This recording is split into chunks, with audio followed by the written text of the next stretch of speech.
اخواتي، اخباركم ايه؟ يا رب يكونوا كلكم كويسين ورأس السنة ان شاء الله يكون سعيد عليكم، والسنة يكون عليكم جديدة وسعيدة ان شاء الله. جايين النهاردة جايين نقول لكم نتائج الجولة الأولى في كأس الأمم الأفريقية، وجايين نقول لكم تحليل ماتشي منتخب مصر وزيمبابوي ومنتخب مصر وجنوب أفريقيا.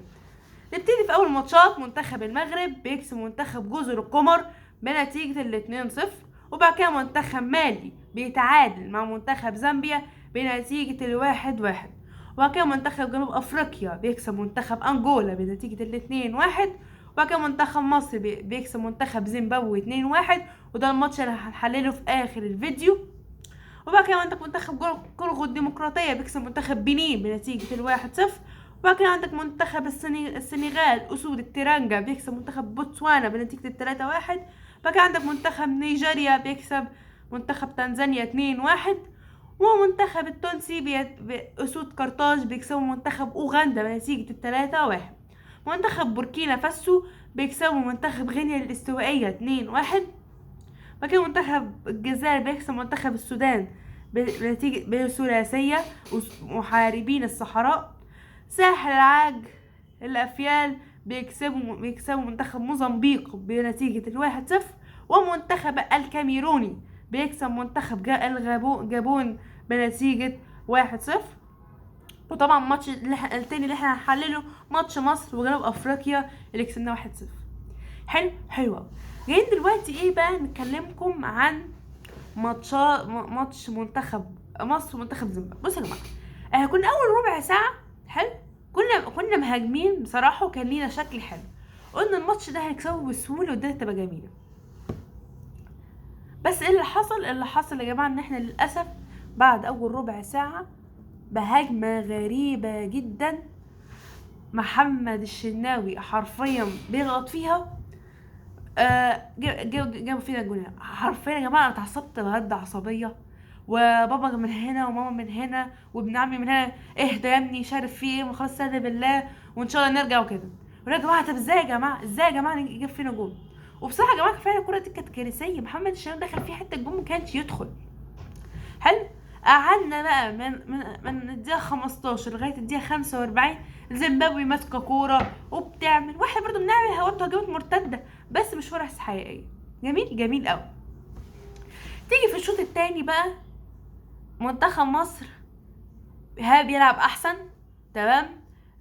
اللعيبه برضو مفيش فرص مش زيمبابوي مش بتعمل فرص خطيره، ماسكين الاستحواذ، وهوبا لقينا هجمه محمد حمدي ادى عمر مرموش يجري تمام، ومتوقعين كله انه هيبظيها للاعب اللي على الجنب كده، لا راح شاطها على المرمى. بجد يا جماعه جون من احلى اجوان البطوله، وده بالنسبه لي احلى تاني جون بعد جون ايوب الكعبي في جزر القمر.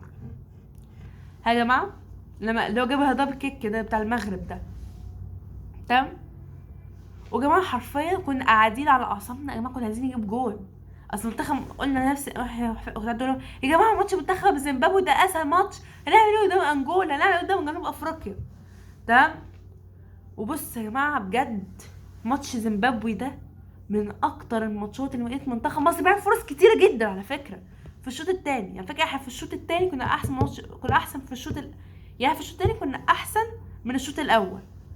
الشوط الاول كنا معفنين حبتين، كانت زيمبابوي كانت ماسكه علينا كوره، لا الشوط الثاني كنا ماسكين كوره، كنا عاملين هجمات كتيره جدا. الشوط الثاني كله حرفيا زيمبابوي ما جاتش الشوط الثاني يعتبر، تمام، لغايه في الدقيقه 90. وخبرات محمد صلاح، الراجل عرف يحطها تحت رجل اللاعب، وعرف يحطها في اخر الزاويه كده، والحارس ما عرفش يصدها، والجول الثاني لمصر عشان مصر تكسب منتخب زيمبابوي. بصوا يا جماعه، محمد صلاح في الوقت الحالي ده، حتى انا في فيديو تقريبا مش عارف من ايه بالظبط، مش عارف تقريبا من شهر تقريبا، قلت لكم محمد صلاح ده اللي حط فيه الامل، هو القائد. يا جماعه عايز اقول لكم حاجه، منتخب مصر قصدي محمد صلاح ايه، بقاش يعمل الاداء اللي هو يعني فاهمني، بقاش عنده لياقه بدنيه وقوه جسديه والكلام ده كله. محمد صلاح يا جماعه كبر. محمد صلاح ده غالبا لو هو موضوع ال4 سنين بتاع افريقيا ده بقى موجود فعلا واتطبق رسمي. لا، محمد صلاح دي ممكن تبقى هي اخر افريقيا دي ليه، اللي هي المره دي، او ممكن الجايه تبقى هي اخر واحده، مش عارفين لسه. ممكن عادي، ممكن يبقى كل سنتين، لسه برضو ممكن في في قرارات بتتغير. حلو. فمحمد صلاح مبقاش يعمل الاداء اللي هو الكوره بتتقطع منه، بس الراجل ده بقى عنده خبرات، بيهدي اللعيبه زي ما هو عايز، بيحاول يساعد المنتخب، بيقوي اللعيبه ان هم يعملوا اداء. الراجل ما جاش الماتش كله على فكره، محمد صلاح كان عامل اداء زفت، وبعدين نقول انه عمل اداء زفت، بس الراجل في الاخر جاب لك جول، والراجل مش محتاجين غير كده بصراحه. الراجل ده كل ما مسؤولين هو بيعرف يجيب اجوان بس، ما تنتظرش منه اداء الجامد يعني والسرعات وكل الكلام ده. خلاص محمد صلاح كبر يا جماعه، 34 سنه، الراجل خلاص كبر. تمام. وكان محمد شاكر كان عامل اداء وحش قوي في الماتش ده، بس ما ماتش زيمبابوي ده كان يخلص 3-4 بامانه ربنا، كان يخلص 3-4 مرتاح لو احنا كنا بنلعب، لو احنا كنا بنستغل الفرص. ما بس مش احنا ايه، ما استغلناش كويس خالص. ده ماتش مصر وزيمبابوي.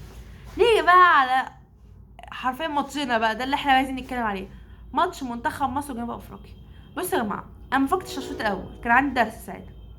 تمام، كنت بذاكر مش عارفه كنت بعمل ايه ساعتها. الحاج هو اللي اتفرج على ابويا. حلو. جيت بعد نص ساعه كده ولا 40، قلت له مصر عملت ايه يا عم الحاج، ايه الاخبار؟ راح قال لي مصر بتلعب احسن وماسكه كوره مش عارف ايه. قلت له ماشي انت صح انت صح. طبعا ابويا ملهوش في الكوره، بس يعني احنا ايه، ما ينفعش ما نقولش قدامه يعني، عديها له. بس هو فعلا لما جيت سمعت اخر ماتش فعلا كان عاملين اداء كويس. يعني كمان مصر ما فاكرتش، زي ما قلت له الشناوي عامل ايه، ده كان في منتخب ماتش زيمبابوي كان وحش، راح قال لا الشناوي كان كويس الماتش ده، احسن شويتين من الماتش زيمبابوي. حلو. وشفت الجون، بص يا جماعه، شفت ضربه الجزاء بتاعت محمد صلاح دي. بصوا يا جماعه، محمد صلاح وده برضو قلت له هو عنده دور قيادي، عنده خبرات. الراجل من كره ميته بجد عرف يجيب ضربه جزاء منها، عمل للاعب كده راح جاب ضربه جزاء. تمام. وراح جابها جون وشاطها. بس جاب حسين محمد صلاح عادي يبكي، مش عارف ليه هو في ضربه جزاء كان عادي يبكي، انا شايف لي حسيته هيضيعها صدقوني، بس الحمد لله جابها. حلو. كان منتخب مصر بقى في الفتره دي كان هيهاجم ويجيب جون والتاني والتالت، كان خلاص هجوم افريقيا. بس محمد هاني بقى هتكسبه كده سهل، لا ما عنديش الكلام ده. في نص الملعب الكوره خلاص الكوره كانت في التماس ملهاش 30 لازمه، الاقي الواد شايط رجل اللاعب شوطه، انا مش عارف ايه ده، تهور يعني، بص تهور غريب جدا. تمام. لقيت الحكم بيطلب كارت الاحمر، قلت له بس انت هي فيها انذار ما فيهاش كارت احمر. سالت بابا، هو مش بابا هو الكوره يعني هو اخد انذار قبل كده؟ راح قال لي اخد انذار قبل كده. ايه ده بجد؟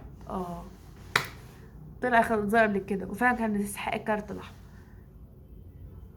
بدل ما احنا بنهاجم خلاص بقى عندنا نقص عددي، بدنا نعمل ايه؟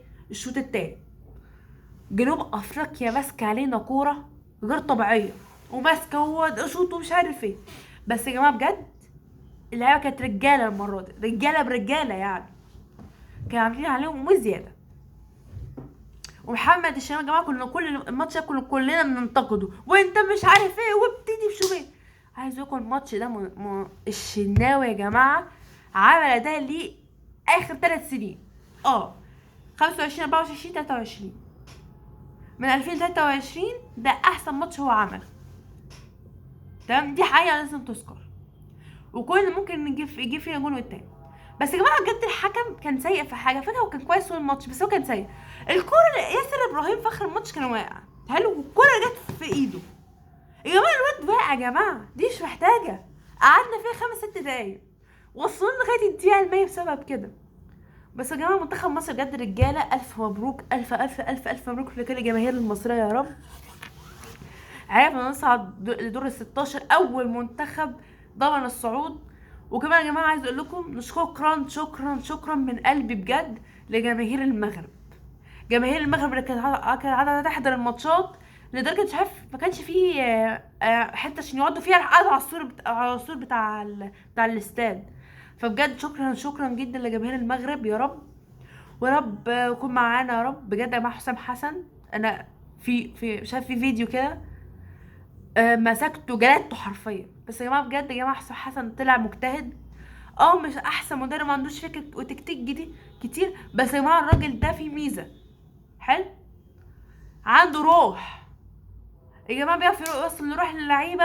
يا جماعه حسيت يا جماعه انا جيت طرد محمد هاني حسيته كان بيعيط، حسيته كان هيعيط حرفيا. وعندهم جرينتا وزعيق والكلام ده كله، الكلام ده كله بيخلي اللعيبه تفوق كده. بجد يا جماعه نشكر ربنا. ان شاء الله منتخب مصر صعد لدور 16 ان شاء الله، او اول ما منتخب صاعدين دور 16 وكمان كمركز اول. بس طبعا لسه الماتش قدام انجولا، يعني بس ماتش مش مهم قوي. اتمنى هو يلعب اللعيبه ما تلعبش، ممكن يظهر لنا لاعب كويس يعني. وسلام يا رجاله.